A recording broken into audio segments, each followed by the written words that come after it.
गेल्या काही दिवसांपासून जयकुमार गोरेंच्या विरोधात हक्कभंग यावा यासाठी अध्यक्ष महोदयांना मी बऱ्याच वेळा भेटलो, पण आम्हाला असं कळतंय की मंत्री महोदय गोरे साहेब हे कदाचित मुख्यमंत्री साहेबांच्या ऑफिसला जाऊन बसून कुठेतरी प्रेशर आणत आहेत, म्हणून प्रत्येक व्यक्तीला प्रत्येक आमदाराला हक्कभंग आणण्याचा जो अधिकार असतो, नाहीतर त्याच्यावर बोलून द्यायचा जो अधिकार असतो, तो त्या ठिकाणी एका विरोधी पक्षातल्या आमदारांना तो त्या ठिकाणी बजावता येत नाही। मी गेल्या वेळेस आपल्या सर्वांना सांगितलं होतं की जेव्हा एका महिलेला न्याय मिळावा यासाठी इथं असणाऱ्या एका महिला पत्रकारांनी त्या ठिकाणी तो मुद्दा मांडला, त्यानंतर माझा हक्कभंग झाला, पण ते असताना आम्ही लढत राहिलो। त्यानंतर काही प्रकरणं जयकुमार गोरेंची ही माझ्यापर्यंत तिथे असणाऱ्या लोकांनी पाठवली, ती थोडक्यात आपल्या सर्वांना त्या ठिकाणी मी वाचून दाखवतो। गोरे हे जे आमदार आहेत आणि आता मंत्री आहेत, तर त्यांनी त्यांच्या भागामध्ये त्यांच्या कॉलेजला जायला रस्ता मिळावा यासाठी मातंग समाजाच्या व्यक्तीला जे काही वर्षांपूर्वी वारले होते त्यांना जिवंत करून त्यांचा खोटा आधार कार्ड त्या ठिकाणी बनवून खोटा फोटो लावून त्यांना परत एकदा जिवंत केलं आणि तिथं अधिकाऱ्यांपाशी म्हणजे रेव्हेन्यू डिपार्टमेंटमध्ये पाशी त्या खोट्या व्यक्तीला घेऊन जाऊन स्वतः गोरे भाऊ त्या ठिकाणी उपस्थित होते आणि ती जमीन त्यांच्या नावाली त्या ठिकाणी करून घेतली। मृत व्यक्तीचे नाव पिराजी भिसे असं त्या ठिकाणी होतं। गट नंबर 779-69 त्याच्याच बरोबर गोरे यांनी भिसे यांसोबत करारनामा कधी केला? 11 डिसेंबर 2020। पिराजी भिसे मृत आहेत, त्यांचा मृत्यू कधी झाला? तर 8 ऑक्टोबर 2016। आणि मग अशा व्यक्तीला त्या ठिकाणी मृत दाखवून म्हणजे हा तो पुरावा त्या ठिकाणी आहे, त्यांचा ते मृत प्रमाणपत्र सुद्धा या ठिकाणी आहे। आणि मग याच्यासाठी त्यांचा परिवार भिसे परिवार हा कोर्टापर्यंत त्या ठिकाणी गेला, त्याच्यामध्ये त्या ठिकाणी तो लढत आहे। पण याच्या खोलामध्ये आपण जर गेलं तर अतिशय वेगळ्या गोष्टी त्या ठिकाणी आपल्याला जाणवतात। याच्यामध्ये तर आपण जर बघितलं तर गोरेंनी त्यावर आधार कार्डमध्ये संजय कृष्णा काटकर या व्यक्तीचा फोटो लावला, म्हणजे हा कार्यकर्ता गोरेंचा, आणि भिसे आहेत असं म्हणून दाखवलं आणि मग पुढची कारवाई त्या ठिकाणी त्यांनी तिथं केली।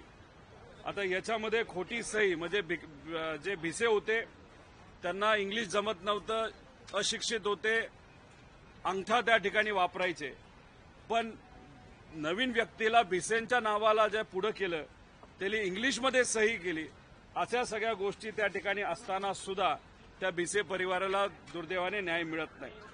याच्यामध्ये झालं असं तर एकतर अट्रॉसिटीचा कायदा या ठिकाणी लागू होतो आणि याच्यातच जेव्हा हा विषय म्हणजे लोअर कोर्टमध्ये गोऱ्यांच्या बाजूने एका दिवसामध्ये त्या ठिकाणी निकाल दिला गेला, त्यांना बेल दिली गेली, हा विषय जेव्हा हायकोर्टाला त्या ठिकाणी कळाला तेव्हा तिथं जे न्यायाधीश होते ज्यांनी बेल दिली होती गोरेंना त्यांचं डिमोशन तिथं हायकोर्टनी तिथं केलं। म्हणजे गोरे हे काय लेवलला तिथं फिरवाफिरवी करू शकतात, म्हणजे न्यायालयामध्ये सुद्धा करू शकतात हे त्या ठिकाणी आपल्या सर्वांना कळतं। अनुसूचित जमातीचे कुटुंब आपली वडीलपार्जित जमीन वाचवण्यासाठी संघर्ष करत असताना सरकार मात्र तिथं कुठेही काही कारवाई करताना आपल्या ठिकाणी दिसत नाही, हा एक विषय आहे। त्यानंतर आपण जर बघितलं तर 3,25,00,000 रुपये हे कोविड काळामध्ये गोरेंनी त्यांचं जे कॉलेज आहे मायनी मेडिकल कॉलेज, हे मायनी मेडिकल कॉलेज सुद्धा त्यांचं कॉलेज नाही, देशमुख परिवाराचं कॉलेज आहे, पण देशमुख परिवारावर अनेक अडचणी आणल्यानंतर त्याच्यामध्ये अध्यक्ष हे आता गोरे झालेले आहेत। ईडी सुद्धा देशमुख परिवाराच्या विरोधात लावली होती आणि मग आता कुठेतरी त्या कॉलेजवर कब्जा हा गोरे कुटुंबियांनी तिथं केलेला आहे. हा विषय आहे करोना काळातला घोटाळ्याचा. आता ह्याच्यामध्ये झालं असं होतं, तुम्हाला माहित असेल की महाविकास आघाडीच्या काळामध्ये करोनाचा काळ त्यावेळेस असताना सामान्य लोकांना मदत व्हावी यासाठी अनेक त्या ठिकाणी योजना आणल्या होत्या. महात्मा फुले जीवनदायी योजनेच्या अंतर्गत तिथं अनेक जे हॉस्पिटल आहेत ते रजिस्टर केले गेले होते. पण त्यावेळेस आपल्याला व्यक्तिगत भेटता येत नाही, जाता येत नाही, म्हणून ऑनलाईन सिस्टम आपण सुरू केली होती. आणि त्याच्यातच या संधीचा फायदा घेत गोरेंनी बऱ्याच त्रुटी कॉलेजमध्ये असताना सुद्धा त्यांचं कॉलेज त्या ठिकाणी जे हॉस्पिटल आहे ते रजिस्टर करून घेतलं. आणि रजिस्टर करून घेतलं खरं, पण यांनी केलं काय ते बघा की पहिल्या करोनामध्ये जे लोक मरण पावले होते त्यांना दुसऱ्या करोनाच्या लाटीमध्ये जिवंत केलं. जिवंत केल्यानंतर त्यांची नावं त्याच्यामध्ये त्या ठिकाणी टाकली. आणि याच्यात जर आपण बघितलं तर त्यांना परत एकदा जिवंत करून, म्हणजे मृत व्यक्तींना जिवंत करून परत एकदा दुसऱ्या करोनाच्या काळामध्ये दाखवण्यात आलं. त्याच्याच बरोबर जर आपण व्हेंटिलेटरची कॅपॅसिटी दाखवली, त्यांच्याकडे 7 व्हेंटिलेटर होते, गुणिले महिन्याला एक पेशंट 10 दिवस त्या व्हेंटिलेटरवर राहिला तर समजा 7 पेशंट आपल्याला महिन्याला करता येतात, नाही ते 21 करता येतात. तर त्यांनी त्याच हॉस्पिटलमध्ये महिन्याला 200 पेशंट दाखवले. आणि कारण व्हेंटिलेटरवर पेशंट असेल तर 40,000 रुपये तिथं एका पेशंटला मिळत असतात. आणि मग अशा व्यक्तींचं नाव वापरून जे जिवंत नाहीत त्यांच्या खोट्या सह्या तिथं केल्या गेल्या. एमओयू करताना गोरे यांनी 46 डॉक्टर दाखवले, स्टाफ दाखवले, पण त्याच्यामध्ये काहीकांची नावं परत एकदा रिपीट करून फक्त मोबाईल नंबर बदलला. आणि याच्यामध्ये आपण जर बघितलं तर तिथं डॉक्टर सुद्धा नव्हते, फक्त डॉक्टरांच्या नावाचा आणि काही डॉक्टरांचा डबल नावाचा वापर त्या ठिकाणी केला गेला होता. त्याच्याच बरोबर हे या लेवलला गेले, करोनाच्या काळामध्ये एखाद्या पेशंटला जर ये जा करायची असेल तर 50 रुपये हे एसटीचं भाडं म्हणून त्या ठिकाणी सरकारकडनं घेतलं जात होतं. त्याच्यावर सुद्धा मेलेल्या माणसांची खोटी सही करून तिथं 50 रुपये सुद्धा तिथं काढले गेले. अतिशय दुर्दैवी. आणि त्याच्याच बरोबर एक सर्टिफिकेट लागतं की मला चांगली सेवा तिथं मिळाली असं पेशंटकडनं लिहून घ्यावं लागतं. तर तिथं जर तुम्ही बघितलं तर त्याच्यामध्ये त्या मृत व्यक्तीचं खोटं तिथं पत्र घेऊन की हो मला चांगली सेवा मिळाली असे सुद्धा कारनामे या ठिकाणी केले गेले. एबीसीच्या बाबतीत सुद्धा खोटा रिपोर्ट त्या ठिकाणी दिला गेला. हा विषय जेव्हा टोपे साहेबांना कळाला त्यांनी समिती फॉर्म केली, समितीने निकाल दिला की हो जे काय घडलं ते चुकीचं घडलंय आणि त्या हॉस्पिटलचं त्या ठिकाणी रजिस्ट्रेशन कॅन्सल करण्यात आलं टोपे साहेबांच्या काळात. मग त्यानंतर एक महारथी मंत्री झाले म्हणजे आपले सावंत साहेब. ते मंत्री झाल्यानंतर आपल्या सगळ्यांना माहिती आहे की त्यांना फक्त कुठेतरी अर्थव्यवहार केला की लगेच त्या ठिकाणी ते तिथं परवानगी देतात. आणि मग तिथं वेगळी समिती फॉर्म केली आणि मग राहिलेलं बिल 67 लाख रुपयाचं क्लीन चिट देऊन त्या हॉस्पिटलला ते सुद्धा बिल तिथं काढलं. मग देशमुख परिवार हा जेव्हा तिथं ह्याच्याकडे राईट टू इन्फॉर्मेशन मध्ये आरटीआय मध्ये गेला तर तेव्हा या सरकारने त्याला उत्तर दिलं की अशी कुठलीही समिती त्या हॉस्पिटलला तिथं व्हिजिट केलं नव्हतं. म्हणजे व्हिजिट न करताना सुद्धा क्लीन चिट दिली, 67 लाख रुपये तुम्ही काढले.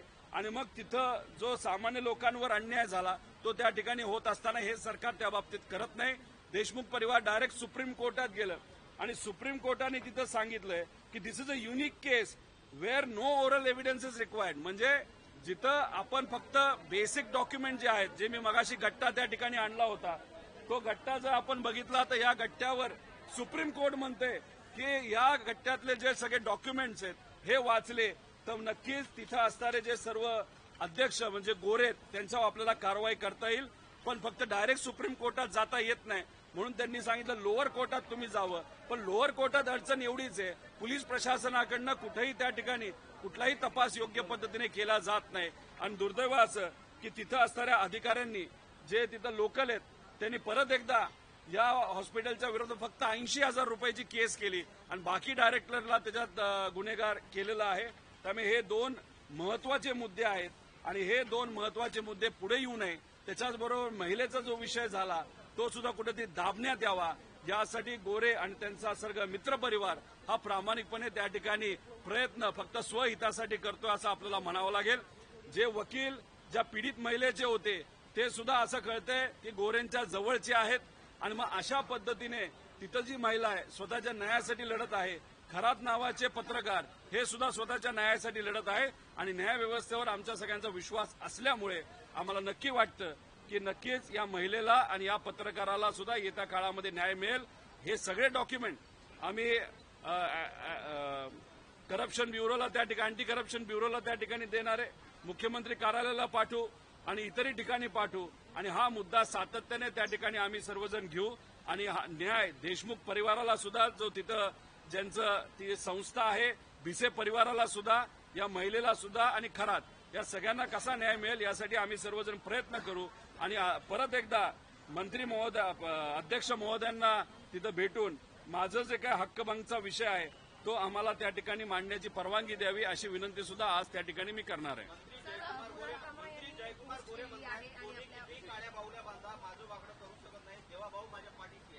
देवाभाऊ तुमच्या पाठीशी आहेत म्हणून तर तुम्हाला वाचवलं जातंय, पण शेवटी न्याय व्यवस्था आहे. आम्ही सर्वजण लोकांच्या बाजूने लढणारे आहोत. त्यामुळे तुमच्या पाठीमागे ठीक आहे शक्ती आहे, खूप मोठी शक्ती आहे, पण आम्ही स्वतः त्या ठिकाणी प्रामाणिकपणे लढत आहोत.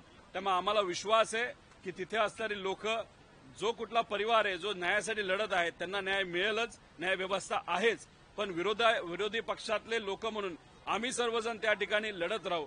मुंडेंच्या बाबतीत सुद्धा हाच विषय तिथं झाला होता, पण शेवटी तिथं असणाऱ्या देशमुख परिवाराला काही प्रमाणात न्याय मिळाला, पूर्णपणे मिळालं नाही. त्या देशमुख परिवाराला न्याय द्यायचे, सूर्यवंशी परिवाराला न्याय द्यायचे, या महिलेला द्यायचे, खरातांना द्यायचे. त्यामुळे गोरेंना कितीही अहंकार असला तर या अधिवेशनात नाही तर पुढच्या अधिवेशनात तरी का होईना हे सर्व विषय नक्कीच विरोधी पक्षाकडनं आम्ही सर्वजण या विधिमंडळामध्ये त्या ठिकाणी मांडू.